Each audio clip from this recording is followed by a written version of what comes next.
गच्छामि धम्मं शरणं गच्छामि। तो बौद्ध चित्त प्रज्ञा की मदद से अगर उत्पन्न करना चाहते हैं, अगर वास्तव में हम दोबारा से मनुष्य जीवन को प्राप्त करना चाहते हैं, तो हमें शून्यता पर अभ्यास करके बौद्ध चित्त को उत्पन्न करने की आवश्यकता होती है। और जो हमारे त्रिरत्न हैं, उनकी शरण गमन की बातें भी यहाँ से उत्पन्न होती हैं।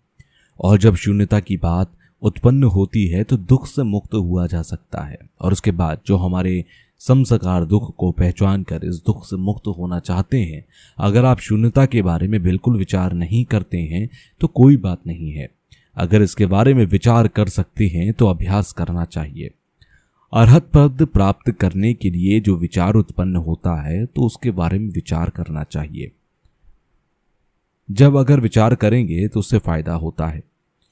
उसमें हमारी पारमिताओं का अभ्यास, तंत्र की पारमिताओं का अभ्यास, बौद्ध चित्त का अभ्यास, ये सारी चीजें अभ्यास के लिए होती हैं। अगर हम सोचेंगे तो निश्चित रूप से आएंगे, लेकिन अगर नहीं सोचेंगे तो कुछ भी नहीं कर सकते। जहां तक बौद्ध चित्त का उत्पाद है, वो हमारे हेतु और फल 7 प्रकार के उत्पन्न करना और आत्म परिवर्तन करने के द्वारा ही बौद्ध चित्त को उत्पन्न किया जा सकता है। इसकी 2 विधि होती हैं। तो उसमें अगर 7 प्रकार की बातें करें तो उसमें हमें सभी सत्वों को मां के समान समझना चाहिए। उनकी जो कृतज्ञता है उसके बारे में सोचना चाहिए। तो बहुत सारी उनकी जो कृतज्ञता है उनके बारे में सोचना चाहिए। तो 6 प्रकार के हेतों को प्राप्त करते हुए हमें बौद्ध चित्त की प्राप्ति होती है। जो 2 प्रकार के सिद्धांत हैं, अगर उनके बारे में सोचेंगे तो ही ज्यादा लाभ हो सकता है। ये चीजें तभी संभव हो सकती हैं जब इसका वर्षों तक अभ्यास किया जाए।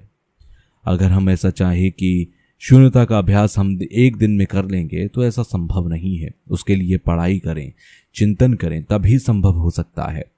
तो बौद्ध चित्त का उत्पाद करने के लिए हमें शून्यता के सिद्धांत के मदद के द्वारा ही ये सब संभव होगा। तो हम लोग प्राणधाम चित्त करेंगे तो उसके बाद प्रतिज्ञा करनी चाहिए। बौद्ध चित्त में 2 प्रकार के चित्त होते हैं। सबसे पहले प्रधान चित्त के बारे में प्रतिज्ञा करनी चाहिए। तो आपको एक प्रकार से कसम खानी चाहिए कि जब तक प्राणधान चित्त उत्पन्न ना हो जाए तब तक इसका अभ्यास करते रहेंगे। अगर आप अभ्यास नहीं कर पाते, प्रतिज्ञा नहीं कर पाते, तो केवल इतना कह सकते हैं कि आप उसको उत्पन्न करें। भले ही एक बार उसको संभाल लें, भले ही अभ्यास करें या नहीं, लेकिन प्रयास जरूर करना चाहिए। और अपने प्रबल चित्त के द्वारा जो बुद्ध चित्त है उसका संवार करना चाहिए। जब आपके बौद्ध चित्त के सवार अच्छे से हो जाए, फिर तंत्र को संवार लेना चाहिए। तो कभी कभी प्राणधान चित्त की जो बात होती है उसका अभ्यास करना चाहिए। जो शब्द की बात की जाती है, तो हम लोग रोज रोज प्राणधान चित्त के जो शब्द हैं या जो पाठ हैं वो रोज रोज करते हैं। अगर रोज कर सकें तो अच्छी बात है। तो चित्त जितना हो सके उसका उतना अभ्यास करना चाहिए। रोज रोज उसको याद करना चाहिए, उसका अभ्यास करना चाहिए। सबसे अच्छा है कि जो संग छूमा है उसके द्वारा करना चाहिए। ऐसा सोचना चाहिए कि सामने भगवान बुद्ध बैठे हैं और उनके आसपास जितने भी बोधिसत्व हुए हैं वो सभी यहाँ बैठे हुए हैं। नागार्जुन और 17 विद्वान हमारे सामने बैठे हुए हैं और 80 प्रकार के जो महासिद्ध हैं वो भी यहाँ बैठे हुए हैं। हमारे समक्ष यहाँ सब बैठे हुए हैं। और अपने देश के जो बौद्ध लोग हैं, जहाँ जहाँ से आप लोग आए हुए हैं, तो आप लोग ऐसा माने कि हमारे देश के भी जो महान लोग हैं वो यहाँ पर मौजूद हैं। और अभी के समय में जो तिब्बती लोग हैं, वो जो हमारी 4 परंपरा है, उनके बड़े भिक्षुक और जो अरहत लोग हैं यहाँ पर हैं, ऐसा माने। इन बातों को मानते हुए हम प्राणधान चित्त का ध्यान करेंगे। और हमें अपने मन में विचार करना चाहिए कि हम जो पुण्य प्राप्ति कर रहे हैं, जैसा कि लंबरिंग में भी इसकी व्याख्या की गई, तो इसमें खासकर महायान के रत्न के बारे में सोचना चाहिए। जैसा कि लंबरिंग में भी इसकी व्याख्या की गई, तो इसमें खासकर महायान के रत्न के बारे में सोचना चाहिए और महायान के धर्म के बारे में सोचना चाहिए, जिससे हमारे क्लेश आवरण नष्ट हो सकें, हमारे अंदर परमार्थ बौद्ध चित्त प्राप्त हो और जो संग है वो बुद्ध के रूप में है, ऐसा विचार करना चाहिए। बौद्ध चित्त उत्पाद करने के लिए जितना लंबरिंग पढ़ाया गया उसका अभ्यास करना चाहिए और सप्तांग पूजा जो है उसको करना चाहिए। जो आप लोग 3 बार शरण गमन, बौद्ध चित्त उत्पाद, प्राणधान उत्पादन करने के बारे में जो कह रही हैं, बुद्ध गणों में श्रेष्ठ इसी समय से जब तक आप मुझे बोधि की प्राप्ति नहीं होती तब तक मैं शरण जाता हूँ। जो भी मैंने पुण्य प्राप्त किया सभी जगह के हित के लिए, मेरे द्वारा जो दान पुण्य किया गया जगह के हित के लिए, मुझे बुद्धत्व प्राप्त हो। यहाँ पाठ बहुत कम है लेकिन अर्थ बहुत महत्वपूर्ण छिपा हुआ है। तो उस समय विचार करेंगे तो हमें पुण्य प्राप्त होगा, लाभ होगा।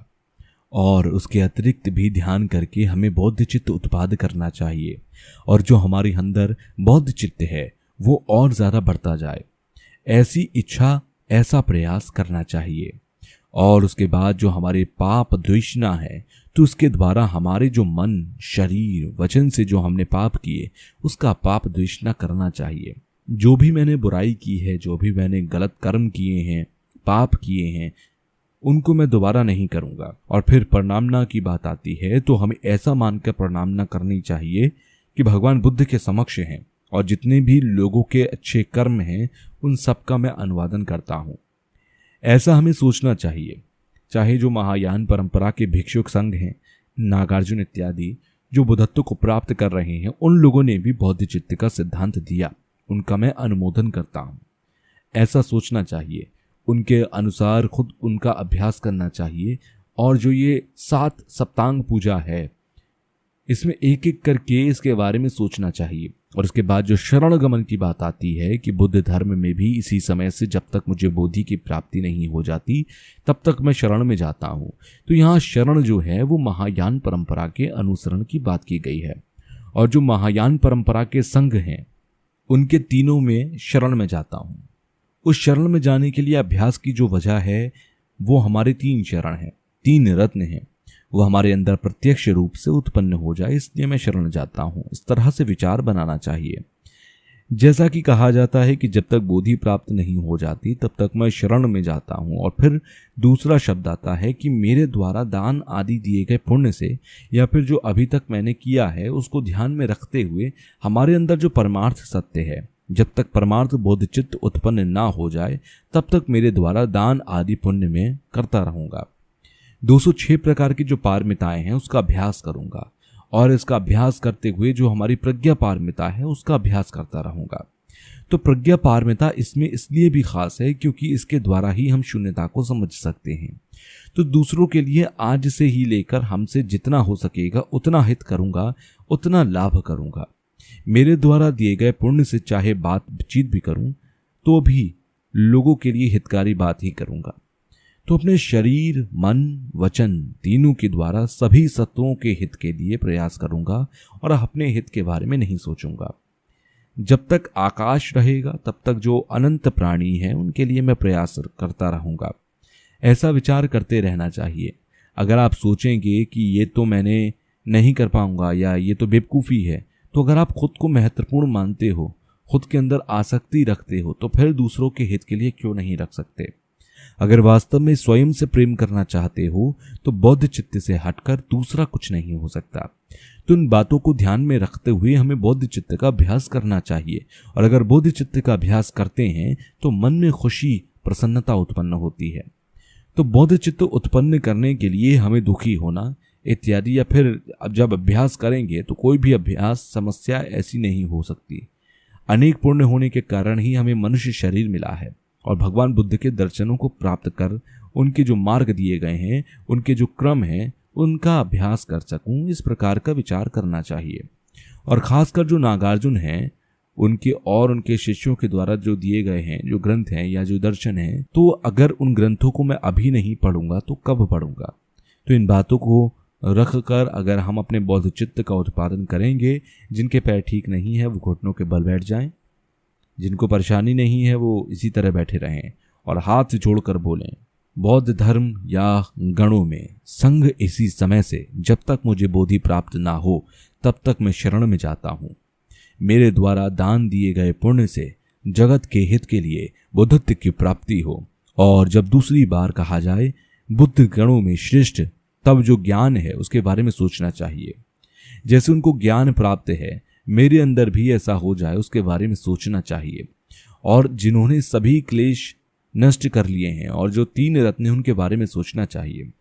बौद्ध चित्त उत्पादन करने के लिए 6 पारमिताओं के अतिरिक्त और कुछ भी नहीं है। इसका अभ्यास करना चाहिए और जैसा लोगों ने पहले सीखा वैसा ही मेरे अंदर भी उत्पन्न हो। मैं भी उत्पन्न करूंगा। इस प्रकार से भावना उत्पन्न करनी चाहिए, सोच विचार उत्पन्न करनी चाहिए, क्योंकि भगवान बुद्ध ने खुद बुद्धत्व प्राप्त करने के लिए ही बुद्ध बने और हमें वो स्वतः मिले हुए हैं। हमें अलग से लाने की आवश्यकता नहीं है। तो हमारे अंदर जितनी भी अज्ञानताएं हैं, तो ऐसी बात नहीं है कि जो अज्ञानताएं हैं या क्लेश हैं वो अलग से बनी रहेंगी, वो नष्ट हो सकती हैं, क्योंकि हमारे अंदर बुद्ध बीज है और बुद्ध बीज होने के नाते उनका अभ्यास करके बुद्धत्व को प्राप्त किया जा सकता है। ऐसा विचार करना चाहिए। बुद्ध धर्म गणों में श्रेष्ठ इसी समय से जब तक मुझे बोधि की प्राप्ति नहीं हो जाती तब तक मैं शरण में जाता हूं। मेरे द्वारा दिए गए दान पुण्य जगत के हित के लिए बुद्धत्व की प्राप्ति हो। तो जब तीसरी बार शब्द आए जगत के हित के लिए, तो उस समय हमारे अंदर बौद्ध चित्त उत्पन्न हुआ। और आज से लेकर जब तक, और यहाँ बुद्ध विहार में बैठकर आज मैंने बौद्ध चित्त को उत्पन्न किया। और बौद्ध चित्त उत्पन्न करने के लिए आज मैंने एक बीज लगाया, तो उसको रखने के लिए मुझे खाद पानी की जरूरत हुई। उसके लिए मैं अभ्यास करूंगा और उसके लिए जो हमारे मार्ग के फल हैं उनका अभ्यास करूंगा, और आज से उसका अभ्यास करूंगा, ऐसा सोच लेना चाहिए। तो तीसरी बार भी आप बोलिए, बुद्ध धर्म गणों में श्रेष्ठ इसी समय से जब तक मुझे बोधि की प्राप्ति नहीं हो जाती तब तक मैं शरण में जाता हूं। मेरे द्वारा दिए गए दान पुण्य जगत के हित के लिए बुद्धत्व की प्राप्ति हो। आज लंबरिंग पूर्ण रूप से समाप्त नहीं हो सका और आप सभी लोग इसका अभ्यास करें। और अपना उदाहरण दूं तो मैं इस शून्यता और बौद्ध चित्त का उठते ही अभ्यास करता हूं और सोते समय भी अभ्यास करता हूं। इसका अभ्यास करने से वास्तव में फायदा होता है। तो हम सोचते हैं दूसरों के लिए, लेकिन फायदा खुद को होता है। कुछ को शरीर कुछ को मन से फायदा होता है, तो ये अच्छी बात है। अगर हम अपनी बात अच्छी करते हैं तो बहुत सारे अच्छे दोस्त हैं जो हमें इनाम आंधी देने वाले बहुत हैं। और अगर खुद के बारे में अकेले सोचें और दूसरों को पागल बनाएं तो शायद आपको कोई कुछ भी नहीं दे सकता। तो जो दूसरों का हित करने वाला चित्त है, मन है, तो मन का एक प्रकार का जो रत्न है उसके बारे में सोचना चाहिए। बोधिचर अवतार के जो लाभ हैं उस समय उसकी व्याख्या की गई है। तो सबसे अच्छा जो इनाम या लाभ है वो दूसरों का हित करना है। जैसा कि मैंने कल बताया था और मैं बार बार यही कहता हूं कि जैसे अगर मैं अपना उदाहरण दूं तो क्लेश के अधीन होने के कारण ही क्लेश हमें परेशान करता है। जो अज्ञानता है अगर आप उसको ठीक से जानेंगे या समझेंगे तो धीरे धीरे नष्ट किया जा सकता है। तो अभी के लिए भी बौद्ध चित्त को उत्पन्न करना चाहिए और जब इसका अभ्यास करेंगे तो अपने मन में खुशी होगी। जो अरहत की बात की जाए तो अरहत की बात करने के बाद जो मन है वो स्वभाव से शून्य है। मन के स्वभाव से जो शून्यता है उसे ही हम अरहत कहते हैं। उससे हटकर कुछ नहीं है। जहां तक अपने चित्त की बात की जाए तो वो अरहत पद को प्राप्त कराने वाला होता है। तो अगर ऐसा अभ्यास करेंगे तो दूसरे लोगों को फायदा होता है। अगर सोच के विचार करने वाले लोगों की तरह दूसरों का हित करेंगे या मन उत्पन्न करेंगे तो इससे जो हमारे क्लेश हैं या दोनों तरह के जो आवरण हैं वो नष्ट हो जाएंगे। शून्यता का अभ्यास वाकई में हमारे आवरण को नष्ट करने के लिए महत्वपूर्ण होता है। अगर हम अच्छी तरह से विचार करें तो उस समय परिवर्तन हो सकता है।